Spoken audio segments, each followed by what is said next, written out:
मैं Durgesh Solanki, Thar India news Barmer. वर्तमान में मैं इधर खरंडिया गांव में फरसाराम जी चौधरी है, इनसे बात करेंगे विकास के बारे में। फरसाराम जी, अपने गांव में सरपंच साहब के कार्यकाल में क्या क्या विकास हुआ, बताइए।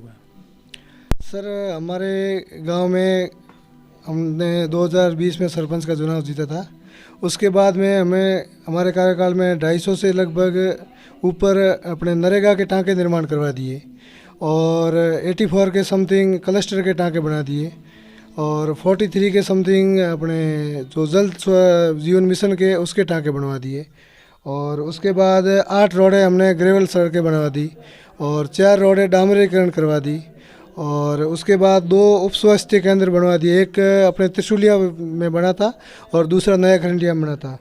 और उसके बाद में हमने सबसे महत्वपूर्ण काम किया था, हमारे गांव की सहकारी समिति, अपने ग्राम सहकारी समिति जो सणफा से अलग करके हमने खरंडिया में बनवाई थी।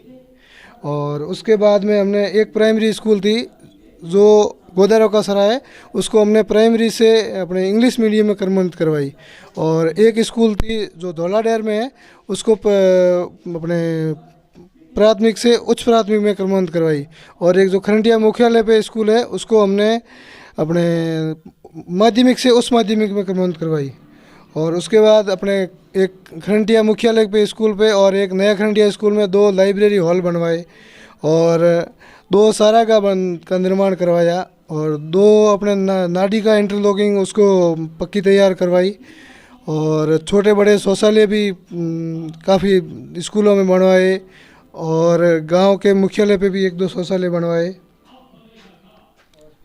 और फरसाराम जी, अभी विधानसभा क्षेत्र आपका बायतू है, तो आपके विधानसभा क्षेत्र में अब की बार बीजेपी, कांग्रेस या तीसरा मोर्चा कौन जीत रहा है?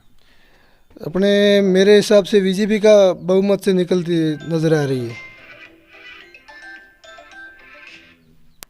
आपके हिसाब से बीजेपी बालाराम जी मूट अपना यहाँ से एमएलए जीत रहे हैं? बिल्कुल सर, बालाराम जीतेंगे, भारी बहुमत से जीतेंगे। कितने वोटों से लगभग? सर, बालाराम जी की जीत मेरे हिसाब से 10,000 प्लस वोटों से होगी। तो विकास तो आप कह रहे हो, आपके कार्यकाल में कांग्रेस ने ज़्यादा कराया है, तो बालाराम जी से लोगों ने ज़्यादा इलेक्शन कैसे, चुनाव में ज़्यादा उनकी जीत कैसे हो रही? सर, इसमें सबसे बड़ा फैक्टर आ जाता है कि राजस्थान में हर बार सरकार एक ही पार्टी की लगातार नहीं बनती है। और मतलब पिछली बार सरकार कांग्रेस की, तो इसी बार नंबर आ रहा है बीजेपी की सरकार बनने का। और दूसरी बात यह है कि कांग्रेस राज में विकास तो हुआ है, उसके साथ साथ भ्रष्टाचार भी बहुत ज़्यादा हुआ है। अच्छा, आपका कहना है विकास भले कितना ही करो, लेकिन एक बार कांग्रेस एक बार बीजेपी, तो अब की बार बारी बीजेपी की है, तब बालाराम जी यहाँ से जीत रहे? जी सर, बिल्कुल यही है। अच्छा, अब की बार आपने कहने का मतलब बालाराम जी जीत रहे हैं और विकास का काम बढ़िया हुए है। और एक नशा मुक्ति केंद्र हो या नशा की यहाँ अपना सीमावर्ती इलाका है जैसे जैसलमेर, बाड़मेर, तो यहाँ गांजा है, एमडी है और ये अफीम है, इनको छुटकारा पाने के लिए आप एक समाज को संदेश क्या देना चाहते हैं?